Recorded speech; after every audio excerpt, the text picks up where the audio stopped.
annual show and tell of work that has been going on for the last either 6 or 8 weeks, depending whether one is a student or on an adult. And you're in trouble. We had this year, this is the 9th workshop at Johns Hopkins, and there were 2 more workshops before at Rutgers. Anyway, this year we had 3 teams working. We originally had 4 teams, but 1 team was from China, and they couldn't meet in the spring, and so we postponed them for a year. The reason they couldn't meet is because of SARS, or because of fear of SARS, I should say. So we have 3 teams. The first one that's going to talk today is syntax for statistical machine translation. The next team in the afternoon at 2 o'clock will be confidence for machine translation. I think that's not their title, but whatever. That's what it is, confidence measures for machine translation. And finally, tomorrow will be semantic tagging for sparse data. And the teams nominally consist of 4 professionals and 4 students, but this year we let things slide because one team was missing, and so the teams are enormous, much bigger than this. I mean, it's hard to even count. And so you will see a variety of presentations. I should say that at the end of, toward the end of every section, namely of the presentation of one group, there will be presentations by students who would like to get funding for a year of continuing research on what they started here. And this will be well designated, etc. And we have a panel of 4 distinguished judges here that are going to judge these proposals and rank them, and then if we like it, we'll give them money. NSF has provided us with funds for such a continuation. So I think that's it. Thank you very much, and welcome. And here is Franz Bock, the leader of the translation. Yeah, good morning everybody. So I will talk about the work that we have done in the last 6 weeks for syntax for statistical machine translation. So first to our team. So we have a quite large team, 12 regular team members, which are listed all here, and 1 additional joker person from the University of Michigan who helped us a lot during the time because they were very interested in that topic. And most of those people will talk, so I won't introduce all of them. So statistical machine translation. In the recent, let's say, 2 or 3 years, there has been enormous progress in statistical machine translation, or in machine translation in general, and due to statistical approaches. So one of these projects, for example, where then this has been shown very nicely, was in the Working project in Germany, for German to English translation, speech to speech, which are a very small domain, but then more recently in the TIDES project for Chinese to English translation, Arabic to English, or very recently then Hindi to English translation. Enormous progress has been made. If you look at the curves, how performance improves over time, it's really dramatic. And the advantages of using such a statistical approach are clear. It has been shown that the quality really improves by doing this. There is a very fast, rapid development cycle for a new machine translation system. For Hindi, it was in a month was built a reasonable Hindi to English machine translation system starting from nothing. And it's therefore also very cheap to develop those systems. So now I will go over the basic concepts of statistical machine translation. We'll talk about the specific statistical machine translation we are going to use. And so there are already 3 components of such a system. We have to model somehow the problem, the translation problem here then. We have to do training and later on search. So the first problem is a modeling problem. So we have to model a probability distribution of foreign language. In our case, it will be Chinese, predicting the English translation of it. And that has to describe the relevant dependencies that hold between Chinese and English. And here we do that specific modeling by using a log linear model that combines a lot of different feature functions, which depend on the Chinese string, the English string, and the word alignment. So we have here all the different feature functions which are combined in a log linear way. We have for each feature function a model parameter, and these are weighted according to that. And these model parameters now need to be trained. So we have now a bunch of free model parameters, and there are various training techniques out there. So often it's used maximum likelihood training, but what in the baseline system we also here in the workshop did is actually maximum blue training. So we directly optimize model parameters with respect to the final evaluation criterion that we use, namely the blue metric, which I will later on describe in more detail. But it's directly basically optimizing on translation quality. And so the specific algorithm used, I won't go into the details there, it's basically a greedy-descent algorithm with optimal line search.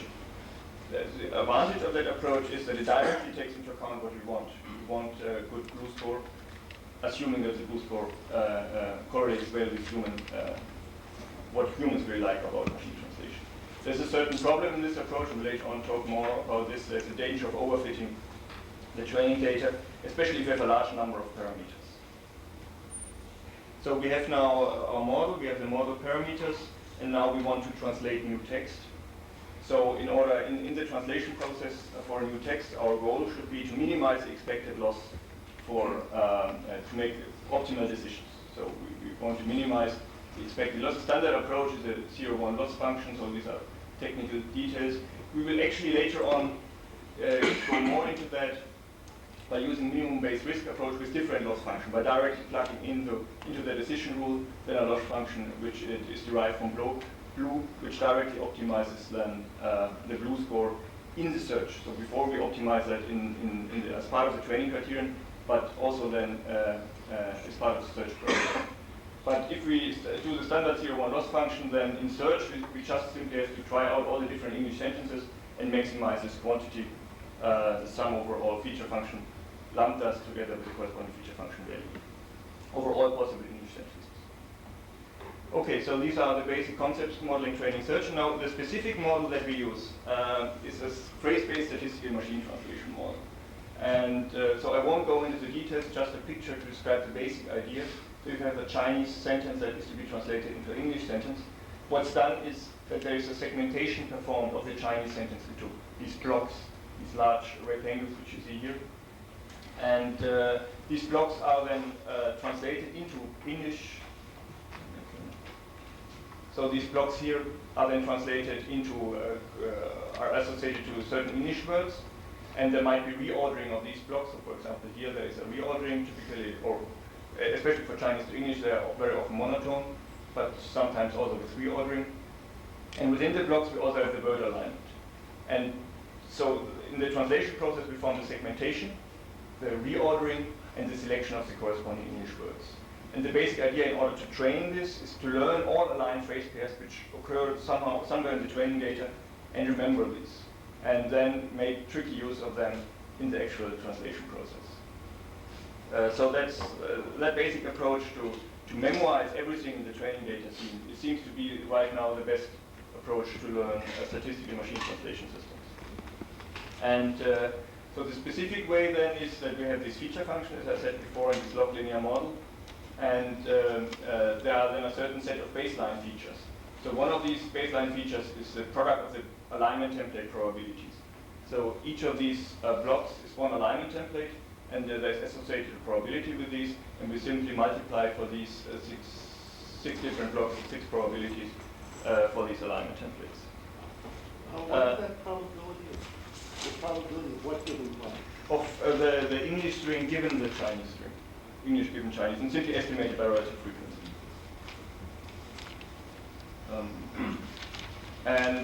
So for the word translation probabilities, we have the same. So the words were shown here as the black dots. There is also a corresponding product over probability for the words. There are actually 4 different trireme language models which are used as different feature functions. There is the number of produced words as a feature function, so if the sentence is long or short. number of produced alignment templates is a feature function, and some other different feature functions. So altogether there's 12 in the baseline system. There are 12 different feature functions which score each of the sentences. Okay, so how good does this work? This system has been evaluated in the recent NIST evaluation for Arabic to English, Chinese to English, Hindi to English. So we work here in the workshop for Chinese to English. So one thing, so here we see the results of the alignment template system on the NIST score. And the NIST score is basically a score. I won't go into the details, but larger numbers are better. And we see here the competing system, or this commercial off-the-shelf systems. And we see that the system achieves quite good performance. Increase over time, it got really dramatically better. And compared to what commercial off-the-shelf systems what you can buy on that task, it seems to be quite good. And similar results of this automatic score, and also the humans, at least in 2003, agree with these evaluations. But so, if we actually look into the output of that, it doesn't seem to be too good. So there are still a lot of problems in these outputs. And especially, it seems that the statistical machine translation often makes very stupid errors, where you really say, so why does this happen? That it must be straightforward that can't be right. So for example, there are often missing content words. MT output is condensed US interference in its internal affairs, and the actual correct translation would be that Ukraine did this. And that's very important information in that sense. And without that information, there's really something crucial missing. And it should be straightforward to say, okay, such a word should not be omitted in the translation. Or there are verb phrase problems. Indonesia Z oppose, which is not really grammatical, so it should be possible to see that, for example, this Indonesia reiterated its opposition is a better verb phrase for that sentence. There are wrong dependencies. So for example here, it's not understandable. Sometimes these wrong dependencies lead to really misunderstandings, but here, particularly those who cheat the audience, the players, but the correct thing would be particularly those players who cheat the audience, so the dependency has been flipped and not transferred correctly. Other problems are missing articles, that then this word here has no article. And these are actually very nice sentences where then there is a specific problem in each of these sentences. So very often the output looks more like word salad, where then the word arena on top of the US sampler competitors and since mid-July. And so you actually, if you read it a long time and try to figure it out, you can make some sense out of it. You can get a feeling for what's going on, but it's more word salad. So we don't like these translations. We would like to have something better. And so machine translation made a lot of progress, but it still produces a bad output, and especially makes stupid mistakes. And many of these problems are somehow, in some very loose sense of the meaning syntactic, are syntactic. And possible reason for that is that this baseline system, state-of-the-art machine translation, phrase-based statistical machine translation, doesn't know enough about what is important to humans. And the idea is to take into account syntactic dependencies explicitly into the model, which are right now only implicitly there by memorizing everything that has been seen in the training data, but to add these explicitly into the model. Excuse me. I'm just wondering, are all these comments generic comments, or are they specifically aimed at Chinese to English translation problems, which will have certain unique problems associated with it? They are more or less generic. So for example, for Arabic, the machine translation quality seems to be better than for Chinese. But still, if you look at the output, there are basically the same problems, that asyntactic sentences. On average, you get nicer sentences. But there is still a huge gap between what the machine does and what humans do, even bad human translators. So there is a huge gap there. And the problems are more or less the same. So the specific plan now is that we start with the best state-of-the-art statistical phrase-based statistical machine translation system. So we use that alignment template system exactly on this task, where also the NIST machine translation evaluation have been, as I've shown. And that system is purely data-driven. And then we tried to make an error analysis what goes wrong, what are the problems, how can we fix them. And the idea is to develop syntactically motivated feature functions for specific problems. So directly look at that system, what goes wrong there, and then develop feature functions that try to avoid this error. So if the verb is missing often in the output sentences, then we develop a feature function that tries to make sure that there is a verb. So, and these feature functions depend on, well, the standard things, where the baseline feature functions depend on the English string, the Chinese string, the word alignment, and the phrase alignment. So that's where the baseline feature functions already have a dependency on. But in addition, they can depend on, for example, the part-of-speech tag sequence of the English and the Chinese string. A chunk segmentation for Chinese and English. Right now there's segmentation into phrases, but these are not linguistically motivated. These are just what has been seen in the training data. Path trees for Chinese English, or dependency passes for Chinese English. So all these might be possible dependencies for these refined feature functions in order to make a better decision. And so the major tasks are then, as I said, error analysis, feature hunting. Special approach which we did was contrastive, or what we call contrastive error analysis, and we'll talk later on about that. Developing then new feature functions.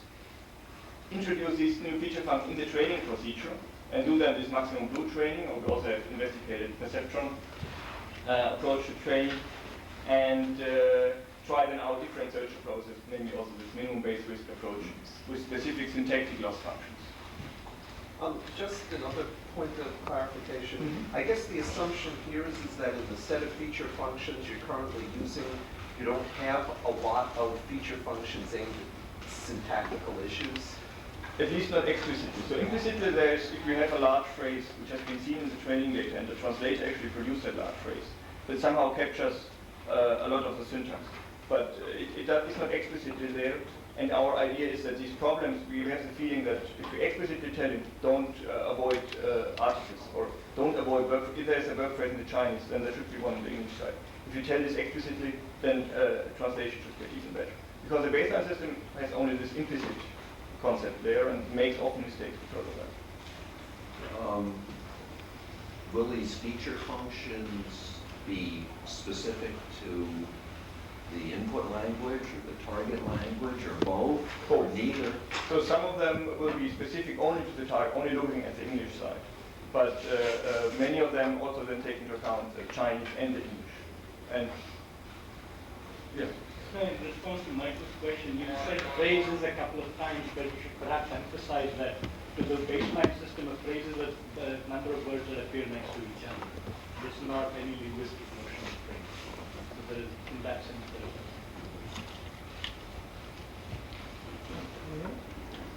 So, and specifically we want to work on the Chinese-English large data track of the recent TIDES machine translation evaluations.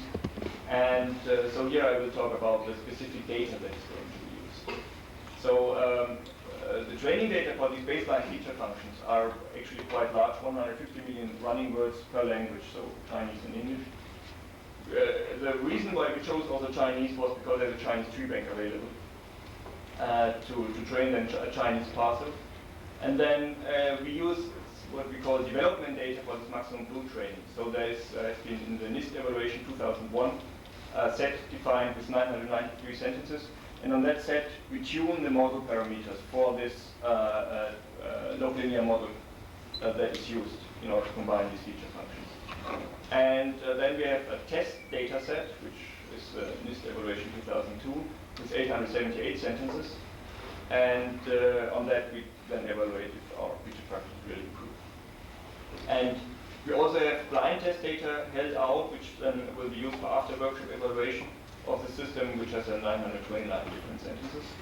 And we prepared also a larger set of development test data, which we made some experiments on, but most of the results we will present are then on this setting of development and test data.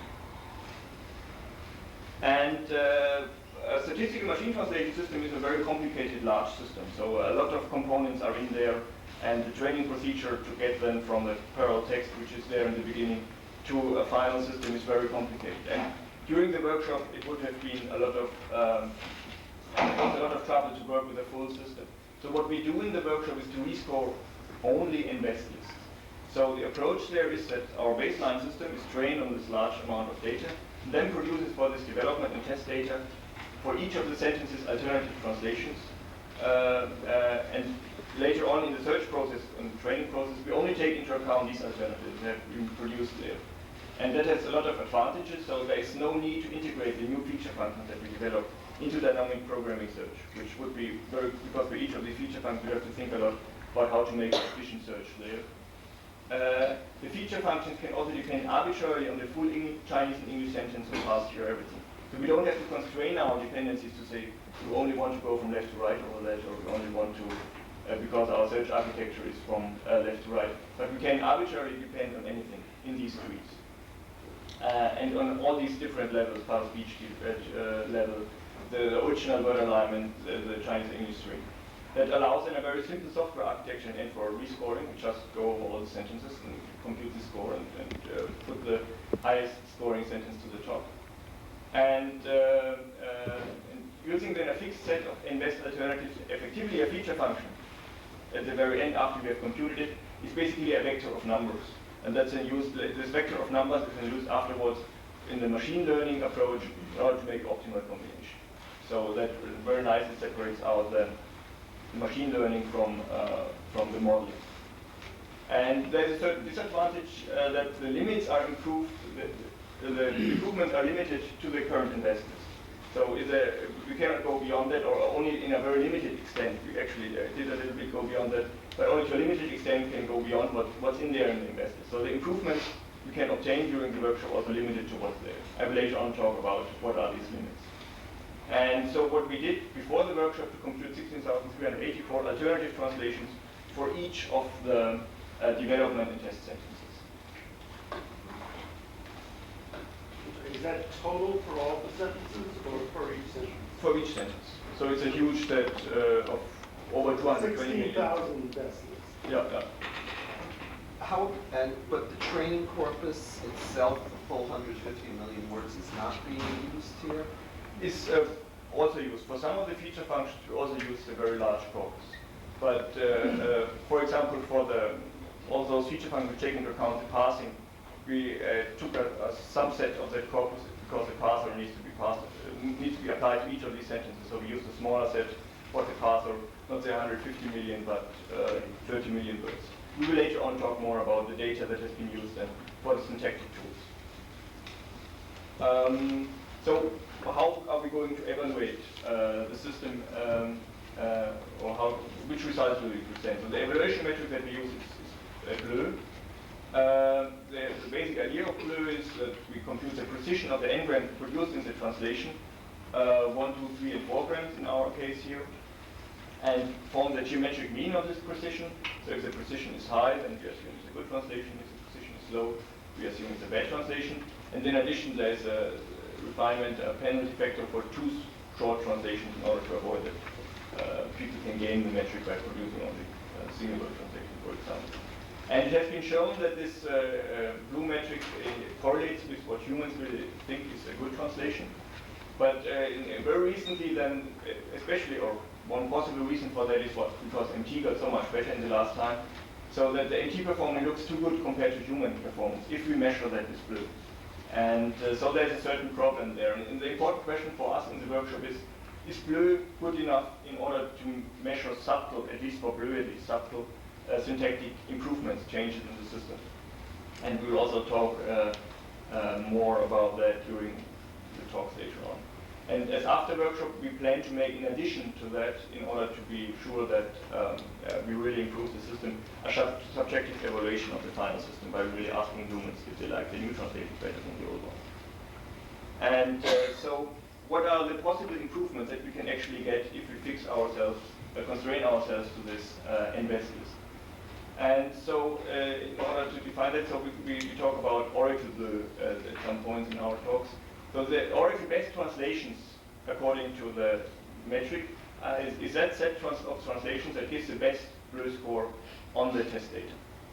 So if you have Oracle, which says us from at least 1,000 pages that sentence and that sentence and that sentence, then this set of sentences that gives the best blue score is the so-called Oracle best translation. And then correspondingly we can define the Oracle worst translation of those which are the worst scoring translations according to the investors. And obviously, if we constrain ourselves to that invest list, we cannot get better than the Oracle best. So there's a hard limit there. And to actually compute that for Bleu is non-trivial. I don't want to go into the details, but we use a greedy search algorithm in order to search for this Oracle best and worst translation. And what comes out? So this comes out. Here on the axis we have the n size for the invest list. So the first best has a Bleu score of 31.6. And then we have 2, 4, 16, and so on, up to 16,384. And we see that there's a nice improvement. It looks almost linear on this log scale. That the Oracle best gets a Blue score of up to almost 50, so I think it's 48.5%. And the Oracle worst is here. So in the end, if you have a very good, extremely good training technique, we could reach that point here. And if we have a very bad, the worst training technique, which could, in the worst case, come here, we could never get worse than 16% Blue score. So, so how good is, it's quite interesting to see how good is the Oracle then compared to humans measured by Bleu. So to do that, we computed the average Bleu score for humans. On the average Bleu score, we have this, in each of the sentences, we have 4 reference translations. And so the average human score is then, if you take out one reference and compare it to the 3 other ones. So we obtain 37.9% if we compare each of the humans to the others on average. So that is important. Cast some doubt on how well Bleu models human intuition.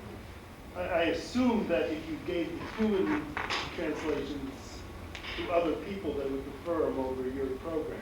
I will talk about that. So what is that famous line? You could possibly think so, but no, but you may possibly think so, but I couldn't come.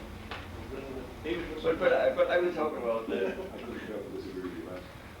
So if you take the first best, so what the baseline system really produces as first best translation, and use then this 3 references do the same thing as for the humans, you get an average Bleu score, average first best score of 27.6%.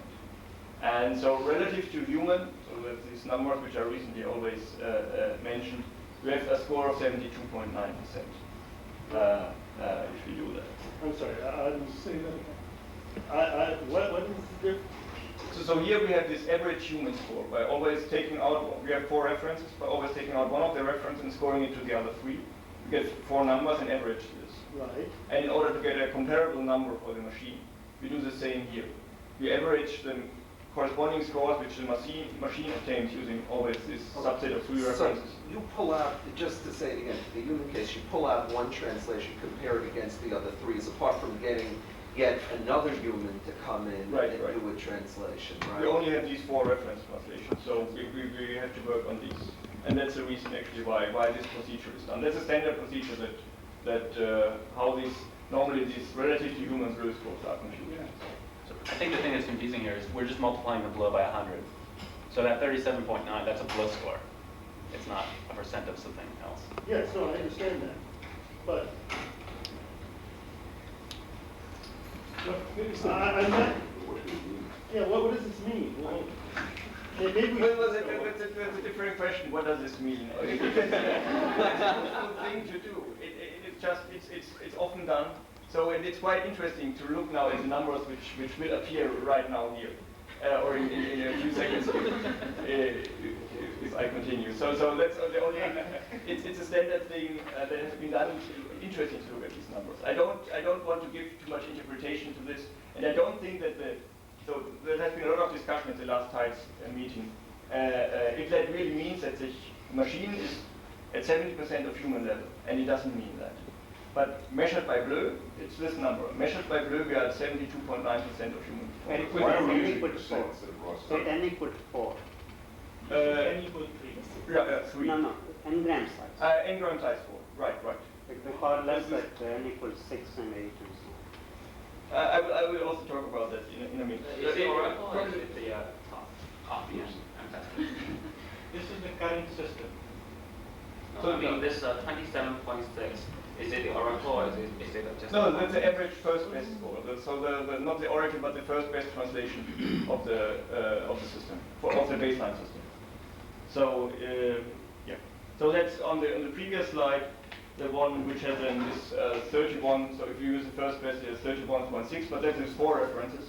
So now, in order to compute that number, we work with 3 references, and then it's 27.6, it's a smaller number. If the number of references gets smaller, then the number gets smaller. But previous size was the oracle, but this one is not. No, that's this number here is the first best of the system. And this is then, if you only have one best, the oracle and the first, it's identical. If you increase the end best size, then the oracle gets better. The first best obviously remains always here 31.6, that doesn't change. But that's then the oracle later on. And people are at 37, right? Yeah. Right. Well, they are actually a bit higher because of the but let me continue. We shouldn't go into machine translation evaluation discussions because these typically don't end. The problem for me here is to understand if that score going up means better translation.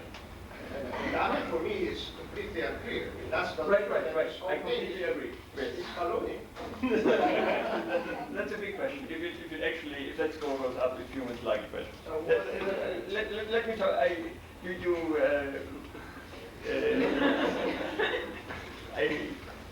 actually wanted to come to all these points now, but okay.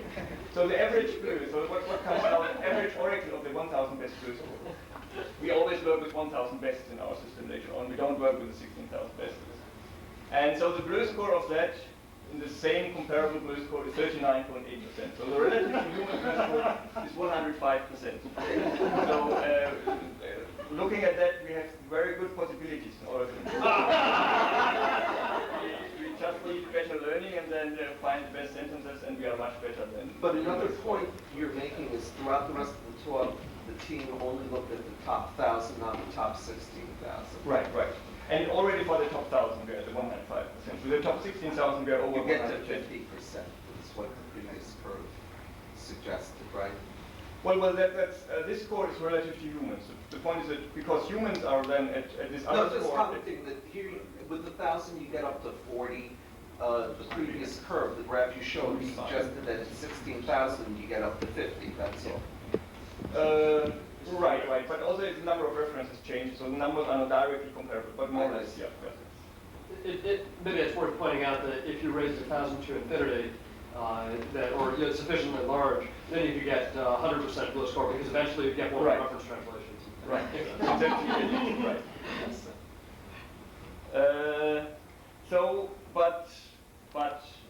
The quality of the oracle is still very, very bad. And we all actually looked at the quality for very many of the sentences, everybody in the team, and looked at the reference translations. And the oracle is, in almost all the cases, much worse than the references. And so these numbers have to be taken very carefully. And that basically also shows limitations to blue, at least as soon as the systems go into this relative to human blue score level of 7%, or in Arabic we are even higher at 80%. And then, yeah, we have to keep in mind that these numbers are only with respect to blue and not talk about real translation quality. And so at one point in time, I think that shows we will need a better evaluation metric in order to really measure progress in machine translation. But I think almost everybody in the machine translation community agrees that there will be some time that will be the best metric. Right now it's the best metric out there, we don't have anything else. But at some point in time we need a better metric. And okay, so we have now these oracle translations which are better than the produced translations, but are not better than humans. And the oracle translations still contain a lot of errors, but they are hopefully better. And then we do what we call contrastive error analysis. So we compare the produced translation, or the first best translation, with a blue score of 31.6%, with the oracle translation with a blue score of 45% or so. And then basically can do this quantitative by simply looking how often certain properties hold in the oracle and how often certain properties hold in the produced translation. And depending on these differences we see, probably we can do something about this because there's a systematic difference between produced and oracle, and we would like to produce the oracle instead of the produced.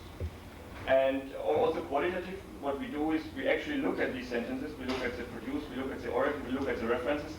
And as humans, we look there and decide what kind of problems are there, how can we fix these problems, and what kind of feature function would help us to prefer instead of the produce the origin translation. So that's, we as humans expect that and try to define what can be done. And the basic approach then, this is what are the next low-hanging fruits. So we look at a lot of these translations and find that is the major problem there, so we develop a feature function for that major problem and hope the system gets better, fixes that problem, and then we continue and iterate over that to always pick the next low-hanging fruit. So so then some highlights about the following talks which are going to be done. So actually we did improve on the best known Chinese English machine translation results so far, so we later on see a lot of numbers to show that. We developed 450 different syntactic and other new feature functions on various levels of syntactic analysis. So low level, or what we call implicit syntax, shallow level, deep level, or what we call tricky syntactic feature functions. And so we had to pass a lot of sentences. We actually passed 7,965,393 different sentences for the English alternative translations. We actually passed these a few times because our disk crashed once, and so we had to repass it. But in the very end, we had this number of passes on our list. And we used various different parsers, but mainly Collins parser for English and Denwick's parser for Chinese. And so for these alternative translations in best list, we used a 16,000 best list. So altogether, we had 290 million alternative translations, and we filled up our disk after 1 week. So now to the following talk. So I give a presentation outline. So I talk now about the approach and motivation. Then Dan will talk about syntactic framework and preprocessing. So what kind of parsers we use in more detail and what kind of basic syntactic framework we use. Then we talk about the different feature functions. So David will talk about the implicit syntax feature function at the low level, things which doesn't take into account parse trees or part of speech tags or so. Then we will talk about Alex, and then we'll talk about shallow syntax. Then we'll talk about deep syntax, Kenshi and Catherine. And then what we call tricky syntax, which does tricky stuff. Anoop and Graham will talk about that. Then we will talk about rescoring techniques. Instead of this maximum blue training, we also investigated perception learning. Libin will talk about that, and also minimum-based risk search, Shankar. And then we'll talk about the feature combination and evaluation in the end. If we have all these features, how did we combine them and what results we got obtain end-to-end. Then there will be the 2 student proposals, and I will conclude. Okay, that was the first point. I have a question. You said you had 450 syntactic features. Right. How many?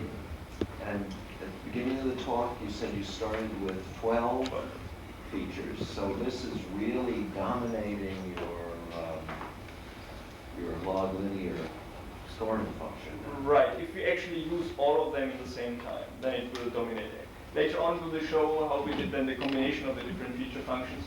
And normally we edit always one feature in order to see if that feature is informative or not.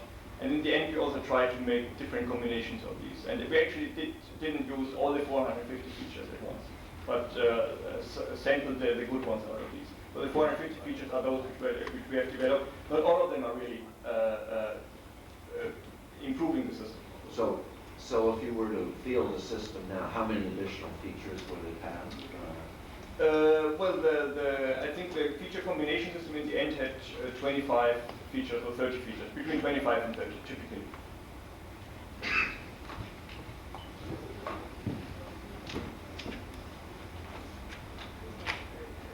Okay, so I'll be talking about some of the pre-processing of the data and the sort of general syntactic information that we used for all of the features in the workshop. So the basic processing that we applied to all of the data was part of speech tagging, chunking and parsing for both Chinese and English, and I'll go through some of the issues for that, also segmentation for Chinese. Some of the particular things that we had to deal with for the MT system were issues dealing with case and different tokenization standards.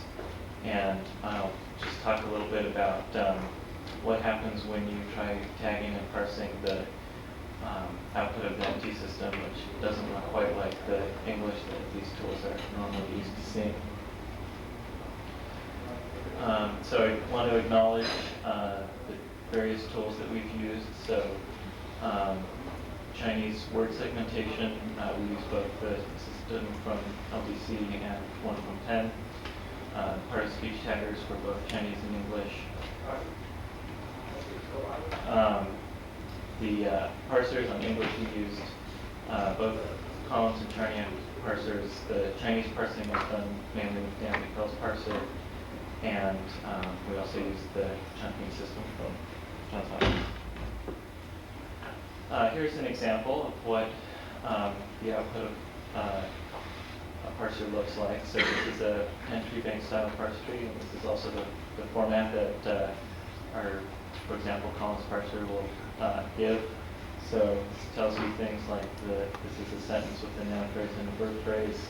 You can read things like what the subject and the object of the verb are from this.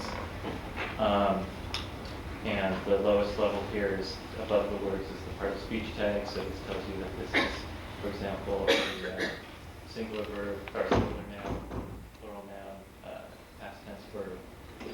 And we have the same sort of thing for Chinese. So this is what a Chinese tree bank parse tree looks like. This is the format. There's a few differences. So for example, we have IP instead of S. That's basically just a different name, but there's a few other things.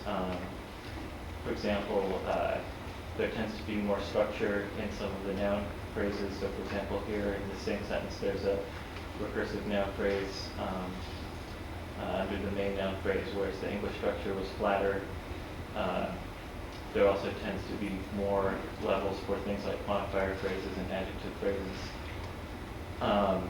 And of course, the part of speech tags at the bottom are different because of the differences between Chinese and English. So for example, we just have noun here instead of singular and plural noun. So it's not marked. We also just have verb instead of present or past tense verb. And then there's a few new things like M stands for measure word here.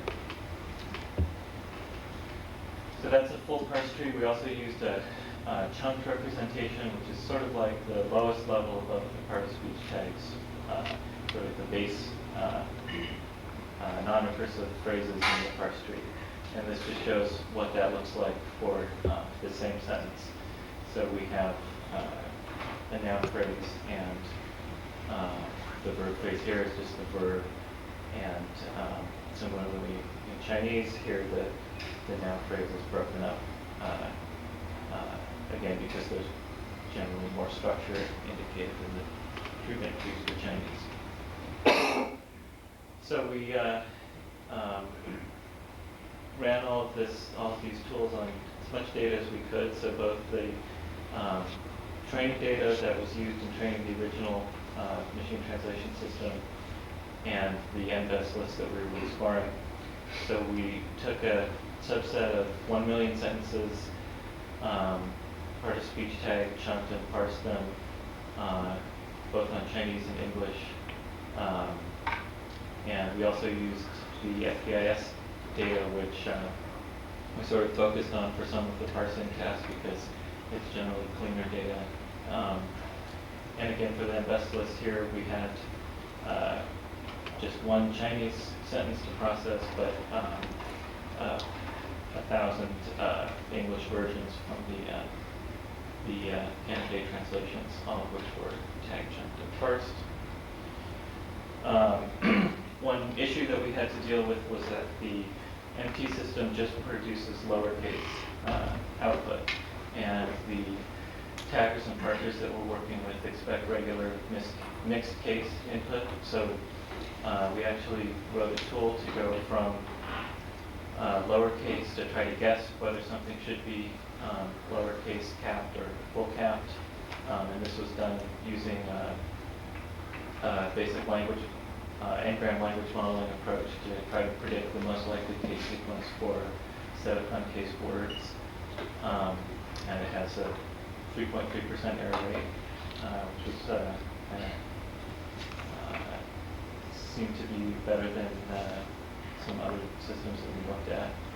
We also had to deal with the difference between tokenization standards. So there are a few differences in the tokenization used by the baseline MT system and the tokenization that the part-of-speech taggers and parsers are used to. So for one example, here with hyphenated words in the MT system, the hyphen was broken out and there would be 3 separate tokens here, whereas for the parser this is just one word. Also and or, for example, is handled differently. So we wrote a tokenizer to go from the MT output to the format used by the parser before running the parser. Now for a lot of the feature functions that we're going to be talking about, we wanted to use the word level alignment between the Chinese and the English candidate translation. So the MT system produces that. So in our NBEST list, we have the alignments used by the system during decoding.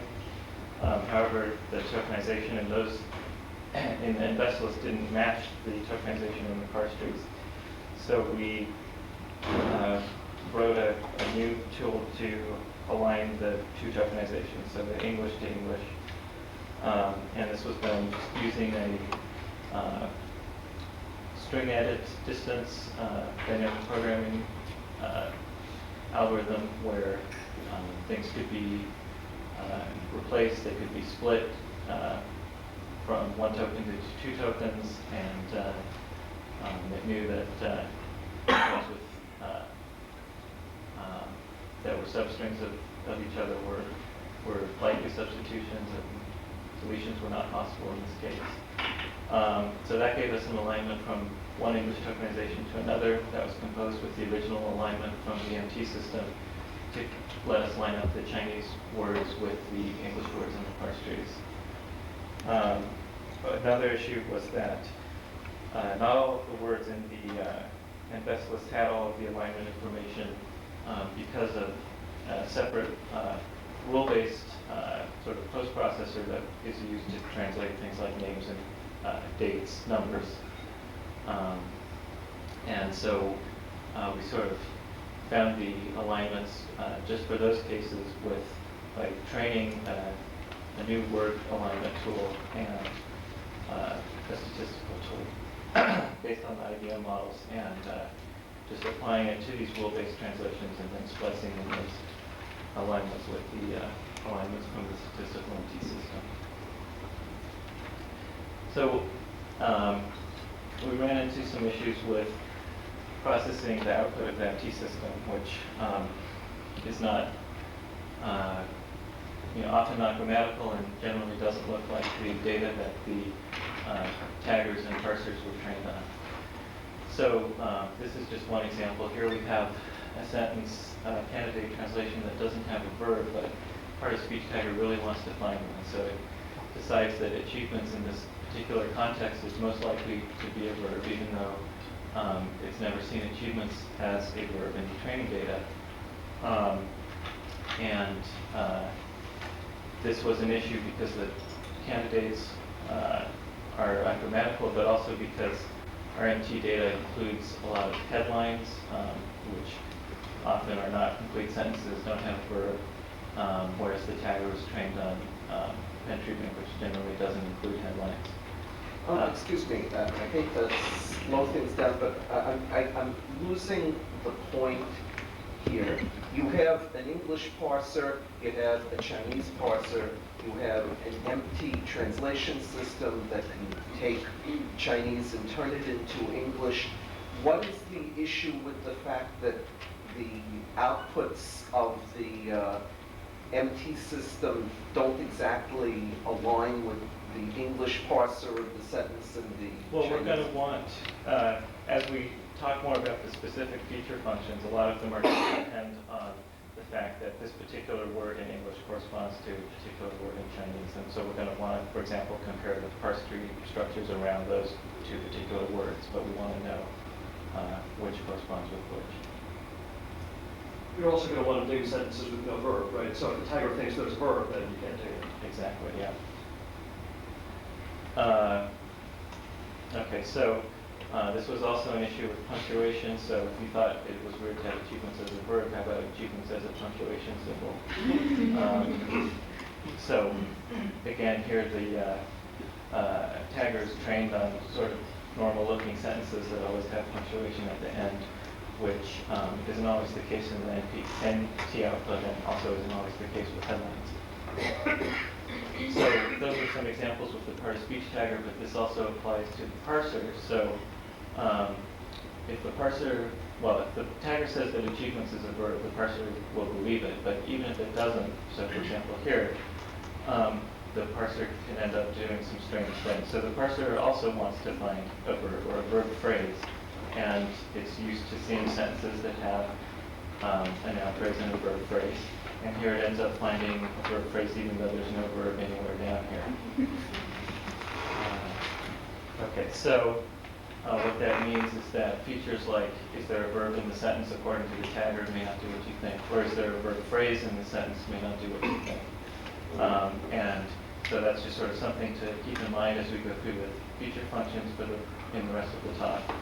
And things that we looked at for this are, for example, using the probabilities of the parsing model to tell you, is this a good verb phrase, or looking at more of the structure, so is this a verb phrase that actually has a verb, for example.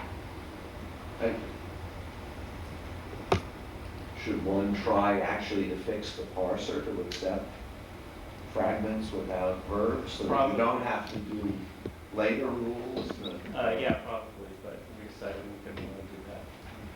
Let's go to the workshop. Aren't there some languages that never have R or A? Oh, well, sure. I mean, a parser trained on those languages would do well with grammatical sentences in those languages, for example.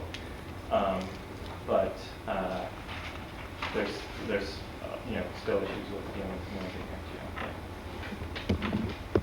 So we didn't have to deal with the noisy data for Chinese. So the Chinese sentences that we start with are grammatical, but there are some other issues. So in particular, we have to segment the characters into words before doing any of this processing. And it turns out that the parsing is very dependent on the segmentation. We found, for example, this was a problem a lot with proper names, and you'd see somebody's name translated as some weird thing like from the sea life, and if you trace back through the system, that would turn out to be ultimately due to the segmentation. Even when the segmentation is perfect, the Chinese parsers aren't as good as the English parsers. So on that measure on label constituents, it's about 82 versus 90% for English, partly because there's less training data available for Chinese, but also because there's, for example, less inflectional morphology in Chinese that distinguish nouns from verbs or to give you agreement information. And for some reason that we're not entirely sure about, Chinese parsing is also a lot slower. The parsers don't always return a parse. So in our best list, we had no parse for about 3% of the English candidates and 4% of the original Chinese sentences. And that's just something that we sort of had to pass through the pipeline, and the feature functions that deal with parse trees will have to Is it really handle true some. that my parser refused to return? This is Collins. Can I answer this question? The Chinese parse actually does a better job because it handles up to 300 words, and Collins stops at 119 words. So you have a discrepancy from that. Yeah, and then the other difference is that the Chinese parse usually tries to find as much less frequently than the Collins parse. I mean, if you can send me a sentence that my parser refuses to parse, I'd like to have it. Under 300 words. Under 300 words, okay. Well, this is still Collins. Okay, so that's it for the pre-processing, and so now we're going to go through the features. We organized them into these For general categories, which aren't always very sharp, but we try to organize it from sort of low level to high level. So starting with what we call implicit syntax, which is things that are purely data-driven at the word level that don't use the sort of syntactic annotation that I've just been talking about. Shallow syntax refers to things that use part of speech and shunt information. Deep syntax is things that look at the entire parse tree. What we're calling tricky syntax is things that use the entire parse tree but decompose it in various ways to make it more manageable for calculating the feature functions. And this, again, is just one way to organize it. So other things to keep in mind are features that just look at the English versus the correspondence between the English and the Chinese, and things that use the word level alignment between the two versus things that don't. And having said that, I guess I'll turn it over.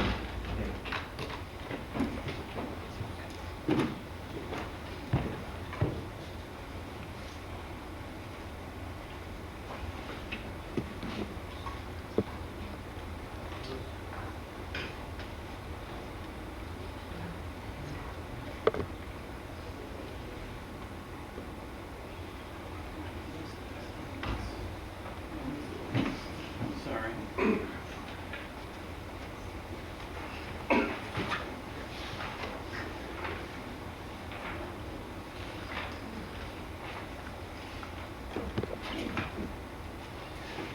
So naturally, since this is a workshop on syntax for statistical machine translation, we'll begin with feature functions that have almost nothing to do with syntax.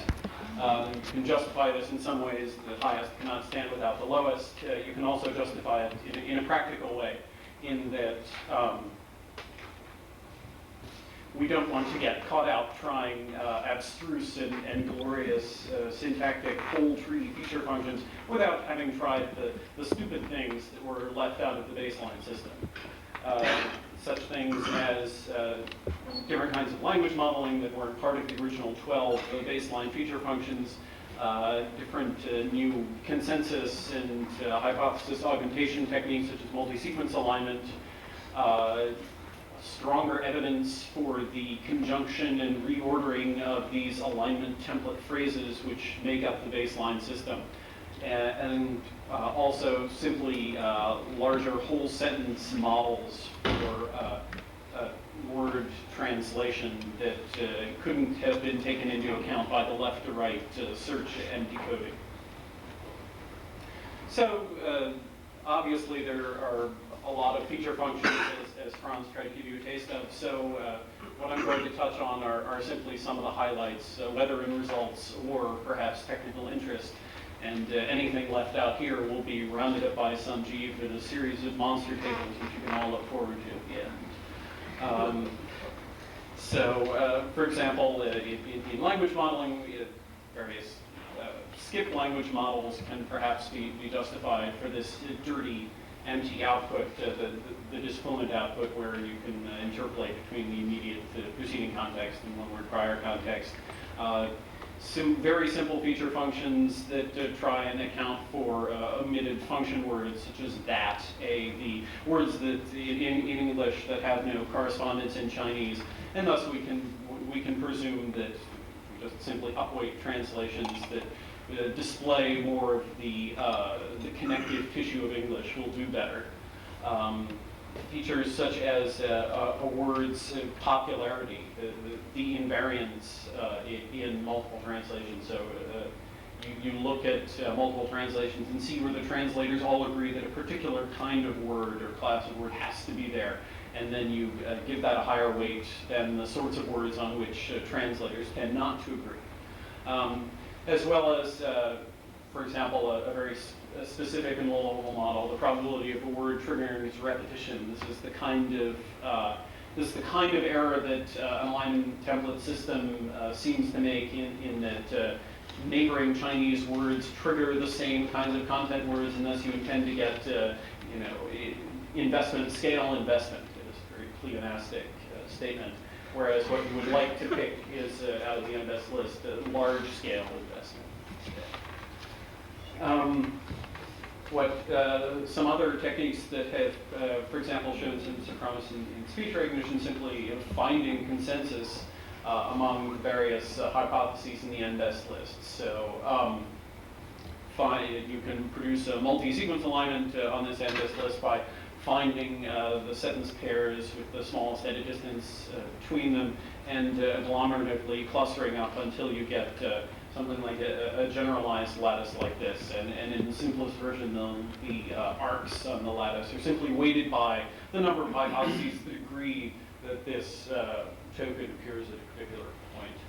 And then this lattice can either be used to generate new hypotheses, or within the feature function framework can generate some feature functions such as the weight of a hypothesis as it traces its path through the lattice, or a binary feature as to whether a particular hypothesis agrees with the majority arcs in a lattice, or how many majority arcs it agrees with. And although we didn't do very extensive experiments at all with augmenting the n-best list, since certain baseline features such as alignment template cannot be recalculated with great ease on these. Jen will also talk about some of these experiments in another domain, and in future I expect this will be done more. As to some other very low-level features specific to this system, alignment template ordering is an issue that that isn't explicitly addressed in the baseline system. So while the words within an alignment template have been seen many times in training data, and we can model their reordering, the evidence is less strong for where we should segment the input text into alignment templates and how the reordering should be done. Obviously, there's some modeling that goes on, but here we can look at some whole sentence metrics that weren't available to us before. So we can, for example, look at the probability of joins that preserve a monotone ordering, as one often sees between English and Chinese, and ones that don't preserve such an ordering, as well as looking at the particular strength, the support for a particular juncture between alignment templates. This is probably best illustrated with a figure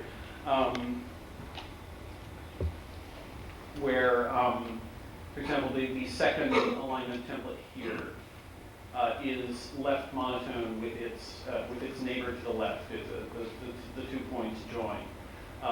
And so you can calculate the probability at each join that it will be left monotone, whereas this one isn't left monotone, so you have a probability that it isn't left monotone, and you can produce a probability score for that sentence. Likewise, you can look at right continuity, where does the last word in the alignment template come right before the first word in the next alignment template?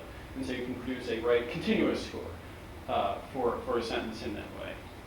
And Newton-Franz have implemented various variants of these feature functions. And actually, Franz also computed another metric on the alignment template joins, trying to see, there's the one Viterbi alignment template sequence, if you will, and there are many alignment templates that have been memoized from the training data, and one can ask how many of these fixed phrases or phrases with class slots can be found that also overlap with this join, thus showing that this is the kind of word sequence which is favored by the training data and isn't simply a juncture of two unrelated phrases. Then, as Franz showed, there's still weaknesses with content word translation, Ukraine dropping out because of the vagaries of the probability model. So you can specifically model the omission of content words. Look at the words in the Chinese, look at the translation lexicon, and penalize translations if they don't contain the appropriate content words. Or one can also produce a more holistic model, something even as simple as IBM Model 1, which, while not the best translation model for producing new translations, can give a score to each of the hypotheses in our n-best list. So it's an additive model. It's not, you don't just get the Turby translation. So for each word in the Chinese sentence, the probabilities that all the English words in the hypothesis translate as that Chinese word, and then produce the combined probability. Model 1 tends not only to help you in producing content words in the translation, but also capture some of the triggering effects that happen among words. And now I'm going to give the game away and sort of show that we're glad we tried all these non-syntactic features because they end up doing pretty well. So IBM Model 1 is among the best performing single feature functions that we tried. Baseline is what here?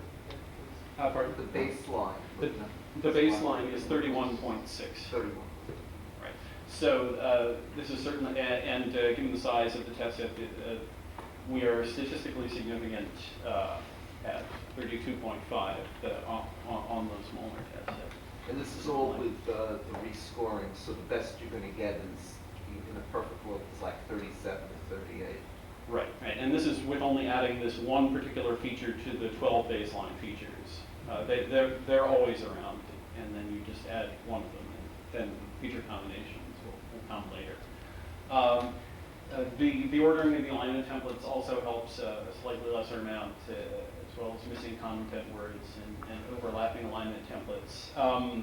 Simply using some of these language modeling techniques as individual feature functions doesn't help against the baseline when used as single features, although they can help in the feature combinations after the score has been driven up by some better functions. And again, each one of these is independent of each other. This isn't a cumulative. In this slide, no. Yeah. And you're going to have a cumulative site, you're going to have the whole mess. Right. So because we can't just throw all the features in at once, our working procedure was to score all of the features individually and see how much they help, as well as to do some more qualitative evaluation to see. This is dev set stuff, right? These are test set results. They're trained on dev and tested against the small test set, not the blind test set. It's not the blind test set, it's the right. test set. So there's some potential overtraining. Right, there is some potential overtraining. Although we didn't look at it, we've done so many experiments that we stand guilty yet. Hasn't IBM Model 1 already be accounted for in the translation model itself? So can you explain a little bit why here IBM Model 1 actually can be a very useful feature? Well, I don't, unless I'm misunderstanding, I don't think IBM Model 1 is accounted for in the alignment template framework. As I said, probably the best accounting is that since it's a cumulative model, it doesn't just give you the one best translation when you're calculating these probabilities. It has properties that aren't reflected in the left or right decoding that are done in the baseline. That's done in the baseline system. So, having cleaned house with all of these non-syntactic feature functions, we claw our way back into realm of syntax, and Alex is going to talk about the first. When is the break? After 10, actually. That's right, so about 15 minutes from now is the break. Okay, so I'm going to talk about shallow syntactic feature functions, and this is an overview of what I'm going to talk about. First, I'm going to talk about why we work at the shallow syntactic level. Then I'm going to talk about 5 specific interesting shallow syntactic feature functions, talk about the results on those, and then Zen will talk about 3 approaches for improving punctuation. So why would we want to scale up from implicit syntax to shallow syntax? So the basic idea here is we can use external linguistic resources to improve generalization. And the advantage of working in shallow syntax are that parse speech taggers and chunkers are efficient, decisions are local, and they may function better than parsers on noisy MT hypotheses. We have 1.3 million tagged parallel sentences for training, if those feature functions require some underlying probability model. And the simple models allow quick reaction to problems evident from the contrastive error analysis. The disadvantages are that the part speech information is implicit in the baseline system in the translation table. The chunks are roughly at the alignment template granularity. They're actually a slightly higher granularity, but consecutive word phrases may capture a lot of the information that's present in the chunks. And of course, the generalization power is less than going up to the full syntax of deep syntax or tricky syntactic methods. So I'll start off with some very simple feature functions, part speech and chunk tag counts. So the motivation here is that the baseline low-level syntactic problems, such as overgeneration of article, comma, singular nouns, and we also have undergeneration of pronouns, past tense, coordination, and plural nouns. So the idea here is that the re-ranker can learn to favor a more balanced distribution of tags. And the implementation examples are that we can implement tag count and tag count differences, such as the difference in number of noun phrases from Chinese to English in the chunk parse. Or we can also look at tag translation counts, which actually use the word alignment. So how many Chinese N tags, any Chinese tag starting with the letter N, so it's a nominal tag, are translated to only non-N tags in on the English side. Moving up in complexity, we go to tag fertility models. Here we look at the actual tag distribution, and the idea is to improve the English tag distribution using the Chinese tags. So this is implemented using a bag of tags model. It has some similarities to IBM Model 1, but it actually models tags with zero counts explicitly since there's a small number of tags. And we just look at the conditional probability of the number of English tags given the number of Chinese tags. So for instance, we can look at what is the probability of seeing 2 NPs on the English side if we saw 1 on the Chinese side in the chunk parse. What is the probability of seeing some coordination on the English side if we didn't see any on the Chinese side? Or even things such as, what is the probability that we see a number on the English side given that we've seen a measure word on the Chinese side? And these are just combined in a log linear fashion using the opt-in best framework. And various combinations were tried. Smoothing is a large issue, as you'll see in the results.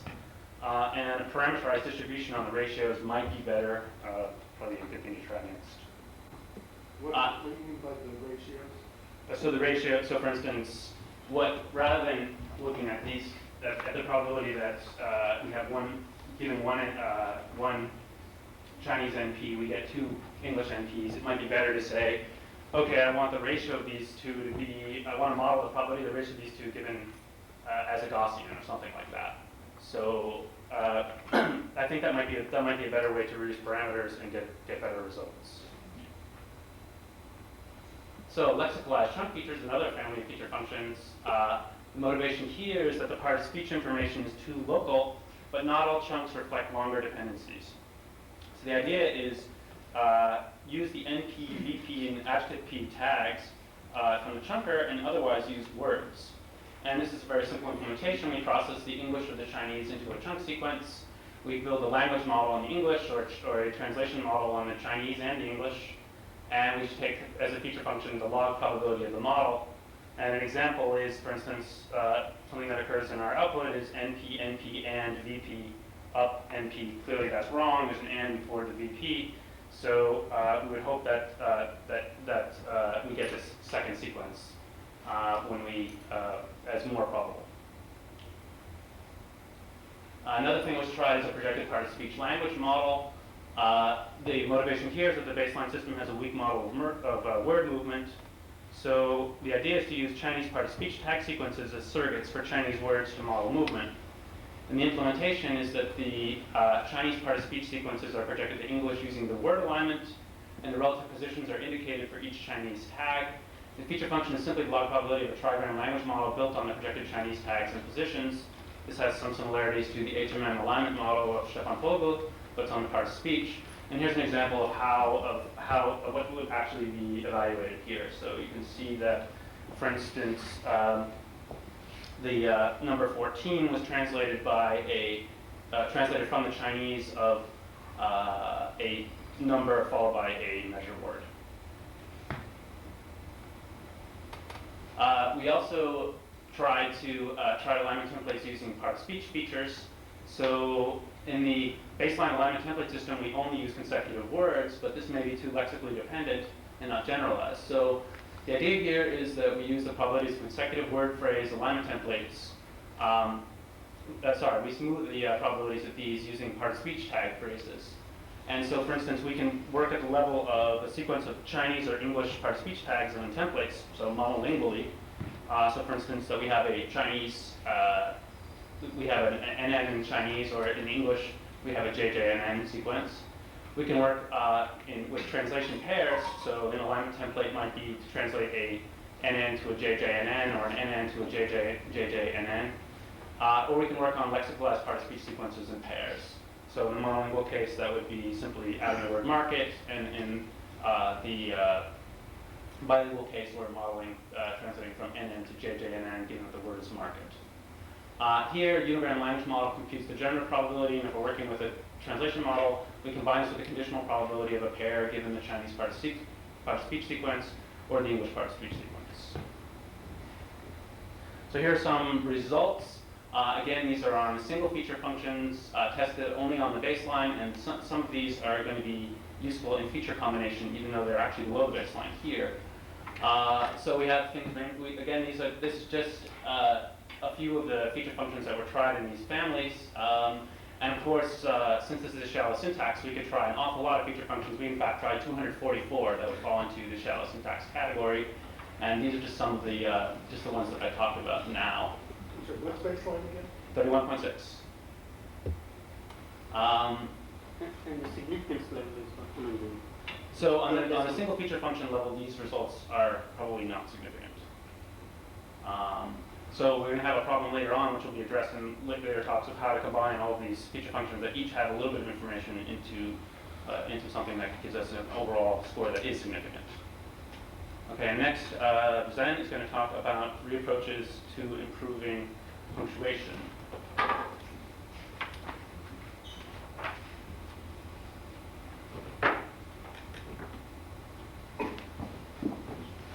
Zen is an undergraduate.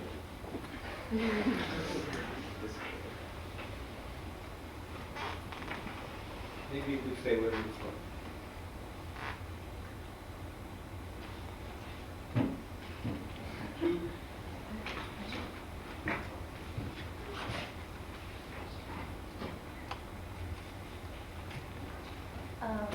Okay, I'm one of the undergraduates, and I'm from Mount Holyoke College. In case you don't know, it's in New Massachusetts. And so a few feature functions that's in the shallow syntax for deal with punctuation. And they have also triggered the start of adding new hypotheses to the embed. We noticed that there are often ungrammatical punctuations, especially on parentheses and quotes, that affect the syntactic quality of our output. We tried 3 different approaches to solve this problem. The first one is to penalize the occurrences of unbalanced parentheses, and the second one is a direct correction of the wrong parentheses in the embed hypothesis. And the third one is to check the alignment of punctuation group English and Chinese words. So the first approach, the feature function that numerically counts the occurrence of these problems in the English sentence. So in the example, we can see that the produced output from the baseline has these annoying parentheses in the middle, and by adding this feature function, we depress this sentence from being the top, and the new output does not have such a problem. Unfortunately, in this case, the translation does not seem to be as good as before. So ideally, we want the parentheses in the correct position with the better translation, if we compare it to the reference. There lies another problem with this approach. When most of the hypotheses make similar mistakes, this feature function provides less helpful discrimination among them. Therefore, a correction mechanism is desired. which leads to our second approach. Instead of scoring each hypothesis, we can make a few changes by inserting the parentheses into their correct positions and deleting the unaligned ones. That means we're actually making new hypotheses. We're able to do this due to the fact that minor changes in punctuations do not massively affect the existing feature function values, and thus we keep using the old ones. The big changes, however, if you want to use them, are not practical here, since we won't have accurate feature function values anymore, and thus it becomes hard to calculate the MBAT scores. Therefore, adding new hypotheses to the MBAT list is a challenge under this framework. But after implementing the correction of parentheses and quotes, we got triple improvement to the baseline score, implying that quote and paren soundness does not affect the blue score very much. Here is something more robust. I still keep using parentheses as examples here, even though this feature function applies to nearly all punctuation. Both the Chinese and English words are grouped according to their nearest punctuation, and each character here stands for a Chinese token, and the number is its position in the Chinese sentence, while each character here stands for an English token, and the number is the position of its aligned Chinese word in the Chinese sentence. So the feature function calculates the percentage overlap of these groups. It penalizes word movement around punctuations. As we can see, this word gets moved out of the parentheses and is penalized in the score. And the penalty is severe if we have missing punctuations, since all the words following that missing paren join the wrong group and affect our score more dramatically. The example is the resulting output within our expectation that this feature function makes the parentheses have the desired word enclosure instead of leaving something outside incorrectly. From the human evaluation, we can see that out of 3 different output sentences, 3 sentences from without the feature function perform better, and 7 from with the feature function perform better, and 20 of them are as bad or as good in terms of parentheses and quotes readability. But this improvement is not appreciated by the group, unfortunately. So much for shell syntax, and after the break we'll have Kenji start talking about these syntax feature functions. Thanks. We will break to last till 10:40.